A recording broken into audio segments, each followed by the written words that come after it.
Okay, good morning. So in previous lecture we discussed about what is the uh, basically simple lifting machine. Then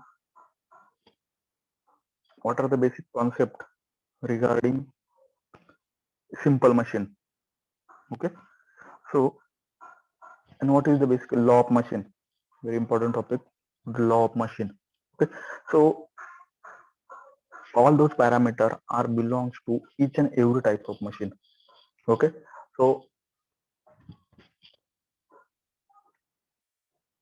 the visible types of simple machine are: the first one is a simple wheel and axle, then differential wheel and axle, worm and worm wheel, single purchase, double purchase grab, simple screw jack, lever, simple pulley. So those are the types of some simple lifting machine. Okay, so we are just go through all the types. So first one, simple wheel and axle. Okay, so as we take the example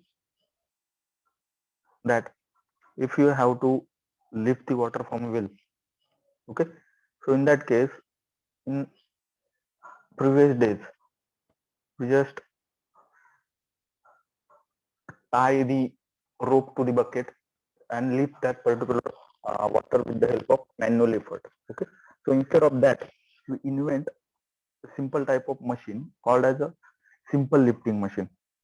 Okay, so that at the one end we can tie the bucket, and other end by the manual effort we can lift the water or lift the bucket very easily. Okay, so here is a simple lifting machine. Okay, so it is a simple wheel and axle. Okay, so या केसमध्ये जर बघितलं असेल तर एक pulley आहे. Okay, so first one here is a shaft, S for shaft. Okay, या shaft वरती किंवा हा जो शाफ्ट आहे हा दोन बेरिंग मध्ये होल्ड केलेला आहे, so that it will revolve freely. Okay, then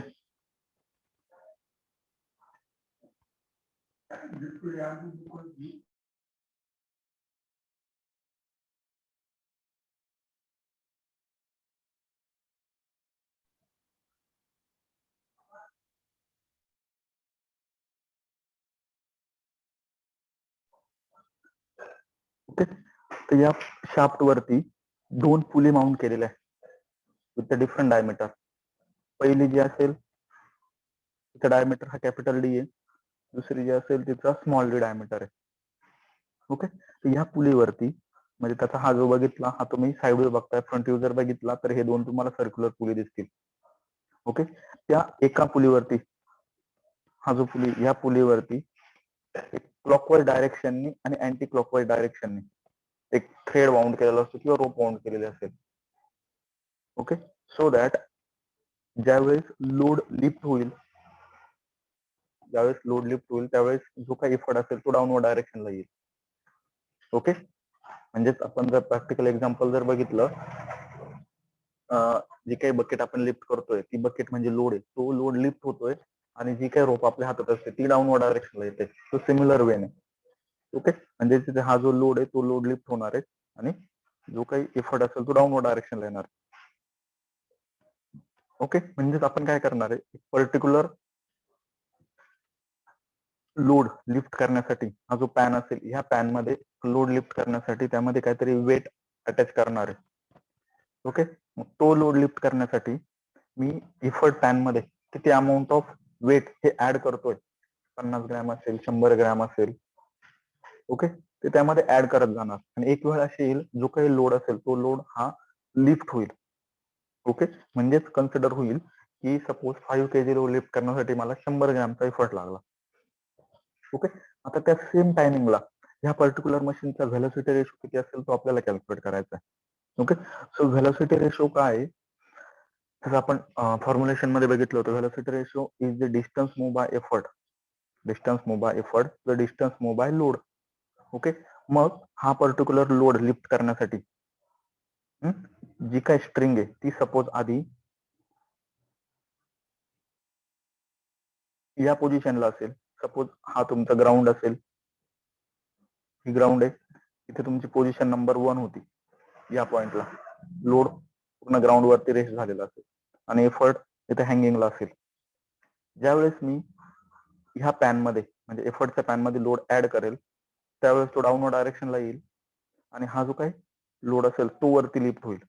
मग तो किती डिस्टन्सने लिफ्ट झाला, linear distance travel by the effort आणि linear distance travel by the load, हे दोघे काय होतील, एक अपला लिफ्ट होईल, दुसरा डाऊनवर्ड डायरेक्शनला येईल. तो कितीने लिफ्ट होईल, मग ते कसं कॅल्क्युलेट करणार, ही जी दोरी किंवा हा जो थ्रेड इथे वाउंड केलेला असेल, ओके, तो वाउंड केलेला अनवाउंड होईल, जेवढं डिस्टन्स ट्रॅव्हल करेल तेवढा तो अनवाउंड होईल.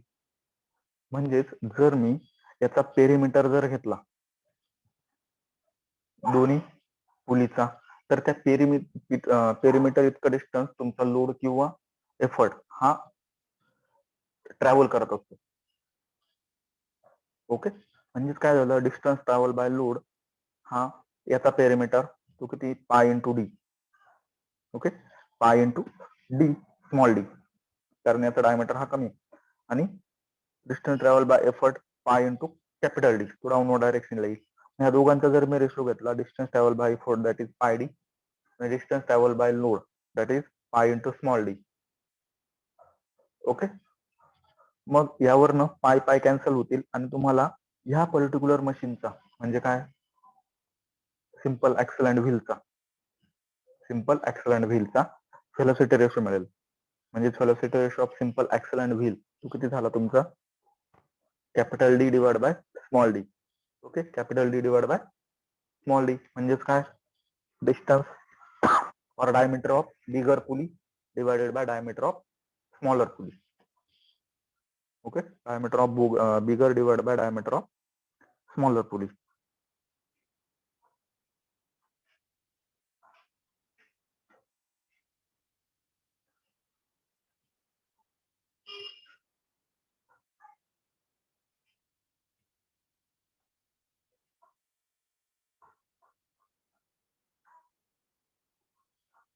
Okay, so this is simple axle and wheel. Okay, so we have solved the problem. Okay, let's take the second one. So next one is differential axle and wheel. Okay, so there is slightly difference between simple axle and wheel and differential axle and wheel. Okay, आता last case मध्ये, या case मध्ये आपल्याला formula काय भेटला, velocity ratio is equal to capital D divide by small D. आता काही केस मध्ये काय असतं, हा जो काही थ्रेड आहे, म्हणजे जर काही केस मध्ये रोप जर दिलेला असेल तर रोपची थिकनेस पण कॅल्क्युलेट करता किंवा कन्सिडर करता. मग जर थिकनेस जर कन्सिडर केली रोपची तर फॉर्म्युला थोडा रिराईट होतो, ते डी मध्ये त्याची थिकनेस ऍड होते. Okay, so d plus thickness of this rope, d plus capital T divided by small d plus small t. Okay, so next is differential axle and wheel. So what is the differential axle and wheel? So just like your simple axle and wheel, your differential axle and wheel will consist of 3 number of pulleys. जर बघितलं, आधीच्या केस मध्ये 2 number of pulley होते, नंतर 3 number of pulley झाल्या. हे modification करून काय भेटणार आहे, एक तर तुमचा व्हेलोसिटी रेशो चेंज होणार आहे, इफिशियन्सी मध्ये चेंजेस होतात, so that your machine will work efficiently at particular application. Okay, so ह्या केसमध्ये जर बघितलं, तुमचा जो काही लोड असेल तो लोड ह्या 2 पुलीवरती माउंट केलेला आहे. ओके, 2 पुलीवरती हा लोड माउंट केला आणि एका पुलीवरती हा एफर्ट माउंट केलेला असेल. So your diameter of larger pulley is capital D, so it is called as effort wheel. ह्या व्हील वरती एफर्ट आहे म्हणून त्याला बोलता एफर्ट व्हील. आणि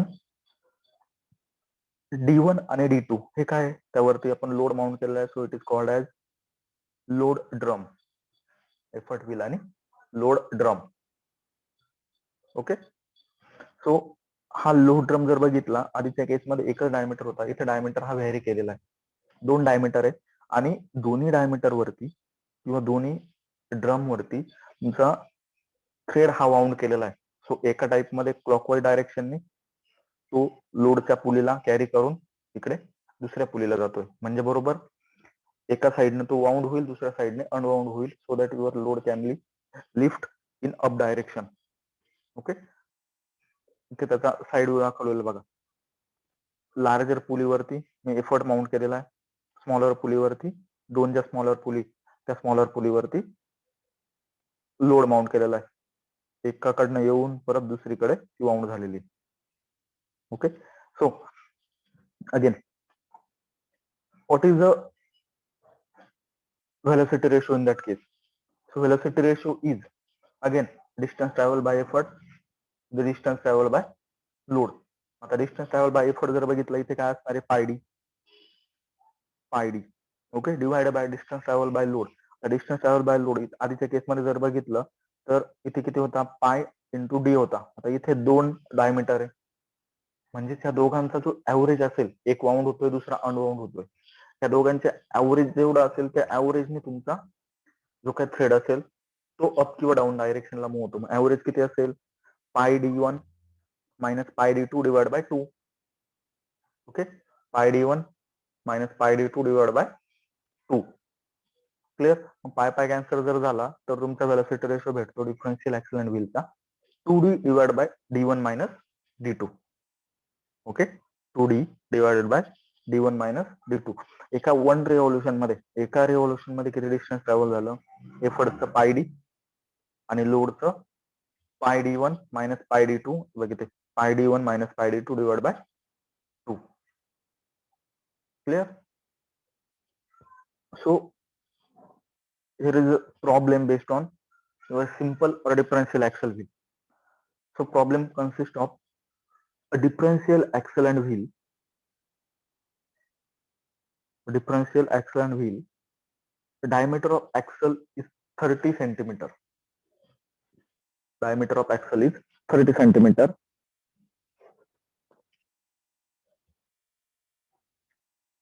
And diameters are 10 and 20 respectively. 30, 10 आणि 20 असे 3 डायमीटर दिलेले आणि वेलोसिटी रेशो कॅल्क्युलेट करायचा आहे. ओके, आता इथे बघा, फर्स्ट वन मशीन कुठलं आहे ते आयडेंटिफाय करायचं.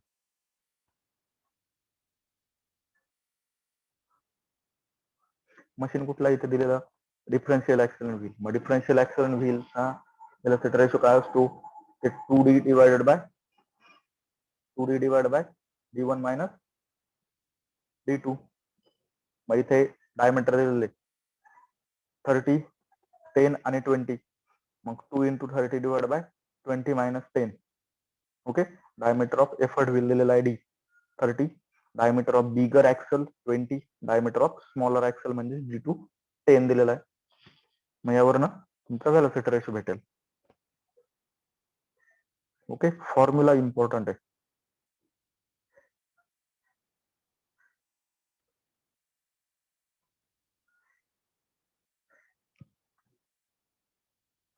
ओके, काय वेलोसिटी रेशो कॅल्क्युलेट करण्याचे सिंपल प्रॉब्लेम एक्झामला विचारले जातात. त्यासाठी तुम्हाला सगळ्यांचा वेलोसिटी रेशोचा फॉर्म्युला माहित पाहिजे. ओके, तो काय केलं, एक बिगर ऍक्सल, स्मॉलर ऍक्सल आणि एफर्ट व्हील. ओके, सर्वांचे डायमीटर दिलेले होते, त्यावरनं फक्त फॉर्म्युला यूज करून वेलोसिटी रेशो कॅल्क्युलेट केला. Okay, so here is another machine, worm and worm wheel. तर वॉर्म अँड वॉर्म व्हील जर बघितलं असेल तुम्ही तर 2 गिअर एकमेकांना मॅच केलेले असतात, which transmit the power in perpendicular direction. Okay, इथे जर बघितलं याचा ऍक्सिस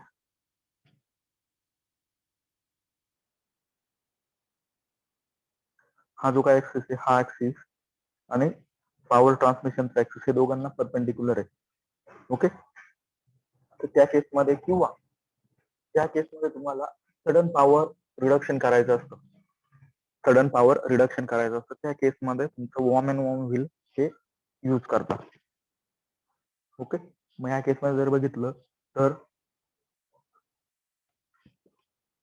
एक वॉर्म आहे जो हॉरिझॉन्टल दिसतोय, हा एक वॉर्म, हा वॉर्म आहे, त्यावरती काही स्क्वेअर थ्रेड असतात, थ्रेडचे टाईप असतात, तो स्क्वेअर टाईप मध्ये असतं हे. ओके. स्क्वेअर थ्रेड तुमच्या लो ड्रमला किंवा ज्यावरती काही टीथ असतात, ओके, त्या वॉर्म व्हीलला मेश केलेले असतात. ओके. सो यावरती जो काही ड्रम आहे त्यावरती मी परत एक रोप माउंट केलेला असेल, ज्याचा डायमीटर हा स्मॉल आर आहे. Okay. So distance travel by this wheel is 2 pi R, okay, और पाय डी डिवाइड बाय टी का घेतलेला आहे की तो किती टीथ मध्ये एंगेज आहे. ओके.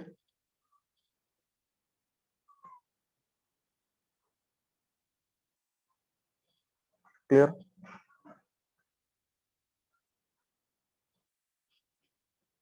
सो या केसमध्ये काय होणार आहे, ज्यावेळेस तुमचा लोड म्हणजे या व्हीलला इथे लोड अटॅच केलेला असेल आणि इथे लार्जरला एफर्ट अप्लाय केलेला असेल. ओके. परत मी काय करतोय, लोड हा लिफ्ट करतोय by rotating, by applying effort in effort pan. Okay. So distance travel by load तो किती असेल तुमचा, sorry, distance travel by effort 2 pi R divided by, okay, हा 2 पाय आर झाला.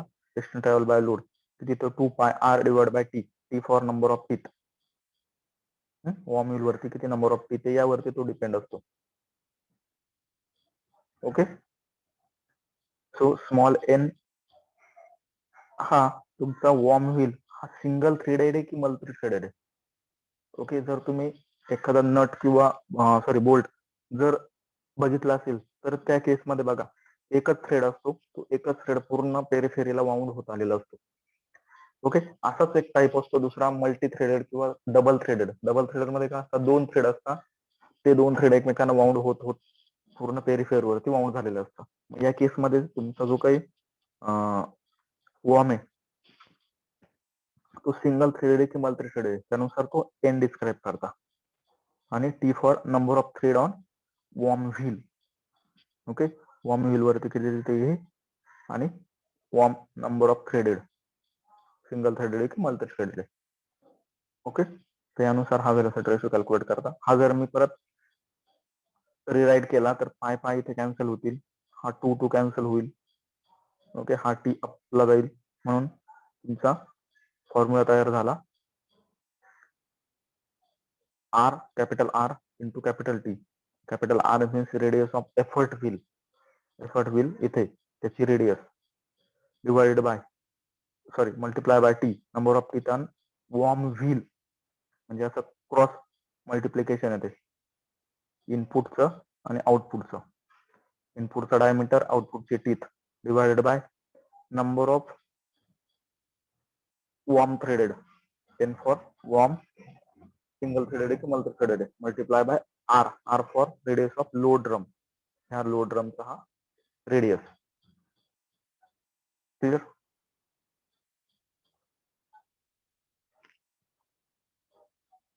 ओके.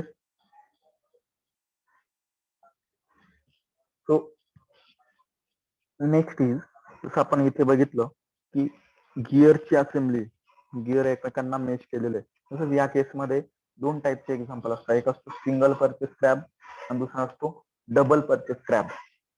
ओके. तर ते काय करता, तुम्ही जर क्रेन वगैरे जर बघितलं असतील तर त्या केसमध्ये हे मेकॅनिझम युज केलं असतं बघा गिअरचं.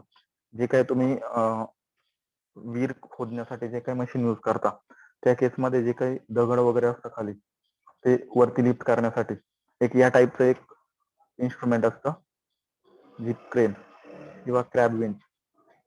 ओके. त्याला खाली एक पॅन लावलेला असतो, त्यात ते दगड टाकता आणि तो with the help of either engine तो तुम्ही वाउंड करता, म्हणजे ते काही स्टोन असतील ते वरती लिफ्ट करून घेतले. ओके. सो याचे 2 टाईप्स आहे, सिंगल परचेस आणि डबल परचेस. दोघांमध्ये फरक काय, जर गिअरची एकच पेअर जर असेल, इथे जर बघितलं 2 शाफ्ट आहे बघा, हा एक शाफ्ट आणि हा एक शाफ्ट, ह्या शाफ्ट वरती 2 गिअर एकमेकांना अटॅच केलेले. ओके, एक स्मॉलर ज्याला पिनियन बोलता. जर 2 गिअरची मेशिंग असेल म्हणजे पियर असेल, तर त्यामध्ये जो स्मॉलर असतो त्याला पिनियन बोलता आणि जो लार्जर असतो त्याला गिअर बोलता. ओके, म्हणजेच 2 स्पर गिअर इथे मेश केलेले आहे. ओके, इथे हा इनपुट आहे म्हणजे तुमचा एफर्ट व्हील, हा पिनियन तुम्ही गिअरला कनेक्ट केला आणि गिअर वरती एक लोड ड्रम आहे की ज्याच्या साहाय्याने मी जो काही लोड असेल तो वरती लिफ्ट करतोय. ओके, सो आता या केसमध्ये बघा, ज्या वेळेस ओके, आता ह्या दोघांचा व्हेलॉसिटी रेशो जो असेल तो व्हेलॉसिटी रेशो तुमच्या गिअरच्या टीथ वरती डिपेंड असतो. जसं आपल्या गाडीमध्ये गिअर असता, पहिला गिअर टाकल्यानंतर स्पीड कमी असतो, सेकंड टाकल्यानंतर स्पीड वाढतो. का वाढतो? कारण मी गिअरचा डायमीटर मेशिंगचा कमी करतो, म्हणजे त्याचे आरपीएम इन्क्रीज होता. ओके, म्हणजेच काय, नंबर ऑफ टीथ वरती तुमचा स्पीड हा डिपेंड असतो गिअरचा. तसंच या केसमध्ये व्हेलॉसिटी रेशो हा टीथ वरती किती नंबर ऑफ गिअर वरती किती नंबर ऑफ टीथ आहे त्यावरती तुमचा व्हेलॉसिटी रेशो हा डिपेंड असतो. ओके, म्हणजेच काय, जर तुमचा बिगर ऍक्सल म्हणजे एफर्ट व्हील जर एक रिव्हॉल्युशन रोटेट झालं, ओके, इथे बघा, हा जर पिनियन जर एक रिव्हॉल्युशन रोटेट जर केलं तर हा गिअर पण सेम एक रिव्हॉल्युशन रोटेट होणार आहे. बट याच्यापेक्षा T2 पेक्षा T1 वरती जास्त टीथ आहे, म्हणजे तो पूर्ण एक रिव्हॉल्युशन खालचा रोटेट होणार नाही. ओके, म्हणजे तुमचा व्हेलॉसिटी रेशो कितीने कमी झाला बघा. When effort will be applied for circumferential distance 2πl, तिथे काय एल डिस्टन्स घेतलेला आहे म्हणून 2πl. जर त्याचा कॅल्क्युलेट करायचा असेल डायमीटर नुसार तर तो पाय डी असेल, इथे एलच्या ऐवजी आर असेल, 2πr. क्लिअर. देन पिनियन, हा जो पिनियन असेल T2 नंबर टीची विल रोटेट 1 कम्प्लीट रिव्हॉल्युशन, याच्यासोबतच तो रोटेट होईल. ओके, आणि तुमचा लोड ड्रम जो असेल तो लोड ड्रम कमीने फिरेल. किती कमीने फिरेल तर T2 डिवाइड बाय T1 ने, कारण तेवढं रिव्हॉल्युशन त्याचं कमी होईल, स्पीड कमी होईल. ओके, म्हणजेच तुमचा लोड जो असेल तो लोड कितीने राईज होईल, हे जे रोप वाउंड होईल तो कितीने वाउंड होईल, 2πr ने, याचा रेडियस आर आहे, 2πr multiply by T2 bye T1, कारण त्याचा रोटेशनचा स्पीड हा कमी झाला due to number of teeth. Okay, म्हणून डिस्टन्स मूव बाय एफर्ट हा काय असेल तुमचा 2π कॅपिटल आर. काही केसमध्ये जर इथे पुढे दिलेला असेल तर तो 2π कॅपिटल आर असेल. जर लेंथ ऑफ हँडल दिलेली असेल तर इथे 2πl असेल, divided by distance move by load. मग तो किती तुमचा T2 divide by T1 2πr. मग हे जर मी राईट केलं 2π कॅन्सल होईल, हा T1 वरती जाईल. So L for radius of effort wheel divided by radius of load drum multiply by T1 by T2.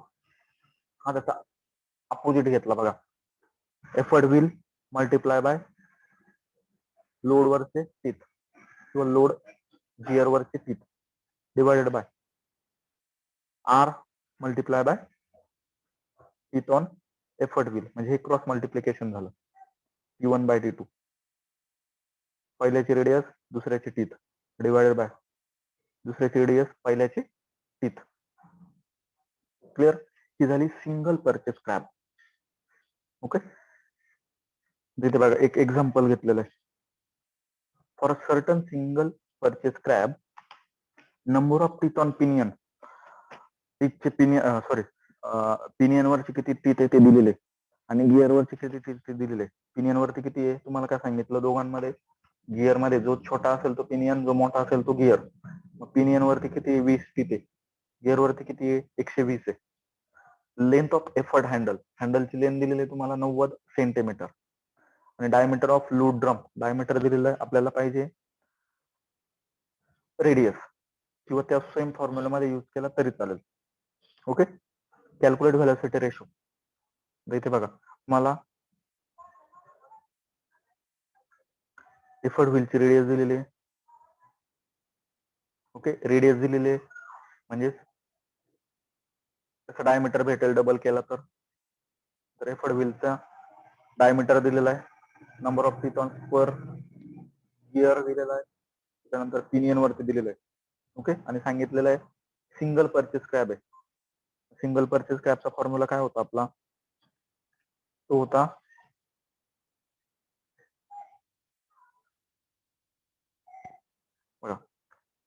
L divide by R. आपण ते डायमीटरच्या टर्म्स मध्ये घेतले, T1 minus T1 by T2. मग ते परत तेच घेतलं, एल आपण डायमीटरच्या टर्म्स मध्ये घेतला. पहिल्याचा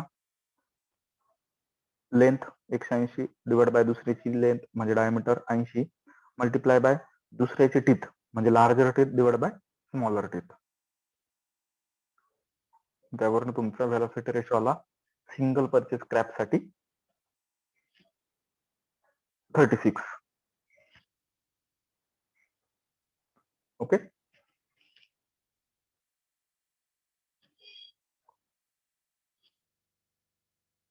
देन जसं सिंगल परचेस क्रॅब मध्ये गिअरची एकच पेअर होती, म्हणजे दोनच गिअर एकमेकांना मेश मध्ये होत्या, तसे डबल परचेस क्रॅब मध्ये या गिअरच्या दोन पेअर असतील, गिअरच्या दोन पेअर असतील.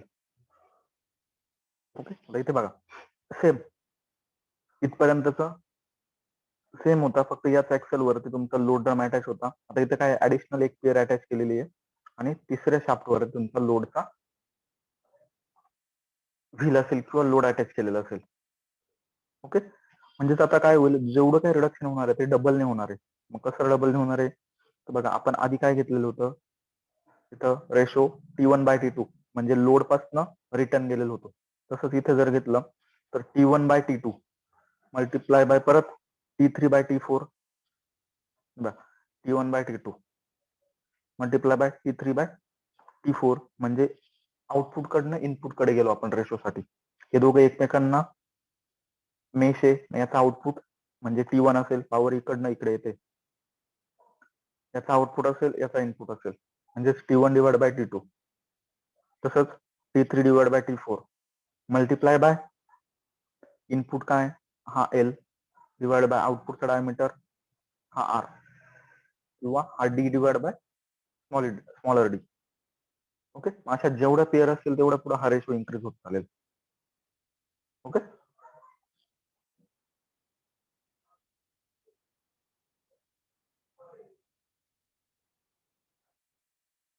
Clear. Then screw jack. Okay. तर स्क्रू जॅक जर बघितला तर स्क्रू जॅकचं फंक्शन काय असतं, to lift the load at the particular height आणि होल्ड इट. एका हाईट वरती लोड लिफ्ट करून ठेवायचा. ओके. म्हणजेच काय, हा एक जो काय रॉड असतो याला टॉमी बार बोलता. टॉमी बार मी रोटेट करतो, त्यानुसार हा जो काही लीड स्क्रू असेल, हा lead screw linear distance travel करतो अप किंवा डाऊन, आणि तुमचा इथे एफ म्हणजेच लोड ठेवलेला असतो, तो वरती लिफ्ट होतो. इथे खाली डायग्राम दिलेली बघा. So diameter of lead screw is D. इथे लोड अप्लाय केला आणि इथे मी आर डिस्टन्स वरनं लिव्हर ही रोटेट करतो टॉमी बार. आता तुमचा जो काही एका रिव्हॉल्युशन मध्ये ज्यावेळेस तुम्ही टॉमी बारचं म्हणजे हँडलचं एक रिव्हॉल्युशन कम्प्लीट करता, त्यावेळेस तुमचा जो काही लीड स्क्रू आहे तो लीड स्क्रू त्याचा पिच इतकं डिस्टन्स हा मूव्ह होत असतो. आता what is pitch of the screw. Pitch काय असतो, तुमचा हा एक लीड स्क्रू असतो बघा, किंवा या टाईपचा एक स्क्रू असतो.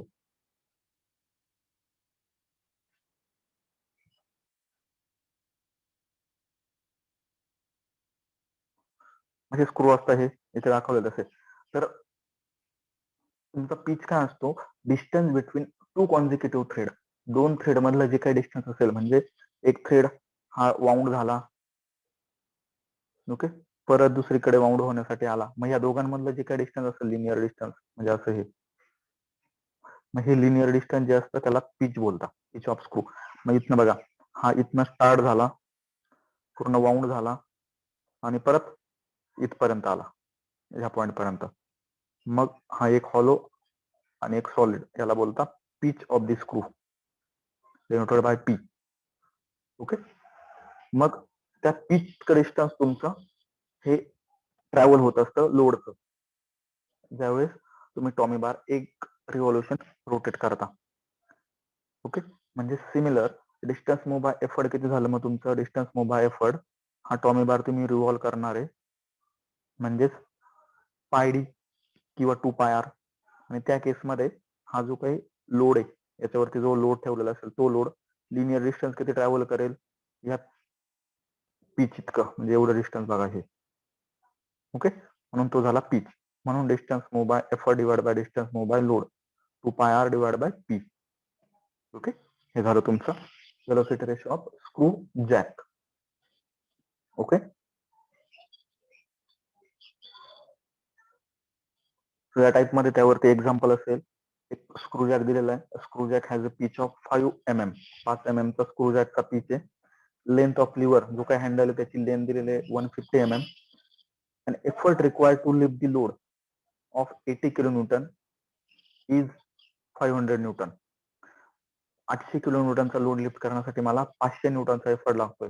इफिशियन्सी कॅल्क्युलेट करायची आहे आणि state the type of machine. Machine कुठल्या टाईपचं आहे, म्हणजे ते रिव्हर्सिबल आहे की इरिव्हर्सिबल आहे ते कॅल्क्युलेट करायचं आहे. तिथे बघा नीट पिच दिलेला आहे, पिच दिलेला आहे, लिव्हर दिलेली आहे, ते पी दिलेला आहे एफर्ट, आणि लोड किलो न्यूटन मध्ये दिलेला आहे म्हणजे तुम्हाला 80,000 न्यूटन. व्हेलोसिटी रेशोचा फॉर्म्युला आहे 2πl divide by P. P for pitch, म्हणजे तुमचा व्हेलोसिटी रेशो आला 188.5. आपल्याला काय कॅल्क्युलेट करायचं? इफिशियन्सी. व्हेलोसिटी रेशो आला, इफिशियन्सी कशी कॅल्क्युलेट करणार? Mechanical advantage divide by velocity ratio. Velocity ratio तुम्ही कॅल्क्युलेट केला. ओके. राहिले काय? Mechanical advantage. मग ते कसं कॅल्क्युलेट करणार? W divide by P. W तुमच्याकडे दिलेला आहे 80,000 डिवाइड बाय पी म्हणजे 500. त्यावरनं मेकॅनिकल ऍडव्हान्टेज आलं 160. मग यांच्या दोघांचा रेशो घेऊन इफिशियन्सी कॅल्क्युलेट केली. ती इफिशियन्सी आली 84.88%. ओके. आणि ज्यावेळेस आपण डेफिनेशन बघितलं होतं व्हॉट इज रिव्हर्सिबल मशीन आणि इरिव्हर्सिबल मशीन, तर त्यामध्ये काय बोललो तुम्हाला? ज्या मशीनची इफिशियन्सी 50 पेक्षा जास्त असेल त्याला बोलतात रिव्हर्सिबल मशीन, आणि ज्या मशीनची इफिशियन्सी 50 पेक्षा कमी असेल ते झालं इरिव्हर्सिबल. इरिव्हर्सिबल म्हणजे काय? ते रिव्हर्सला येत नाही. रिव्हर्सिबल म्हणजे काय? ते रिव्हर्सला येतं. आता हा जर स्क्रू जॅक मी लोड लिफ्ट करण्यासाठी यूज जर केला तर त्या केसमध्ये काय होईल? जोपर्यंत तुम्ही हँडलने लोड लिफ्ट करताय तोपर्यंत तुमची व्हेकल वरती जाईल. तुम्ही हँडल सोडून दिला तर व्हेकल परत खाली येईल, कारण इफिशियन्सी 50 पेक्षा जास्त आली. ओके. सो ही केस आपल्याला पाहिजे नसते. ओके. मग हे जस्टिफिकेशन झालं. As efficiency of the machine is greater than 50%, the machine is reversible, म्हणजे ते रिव्हर्स वर्क करतात. ओके. सो यावरचे हे काही प्रॉब्लेम असतील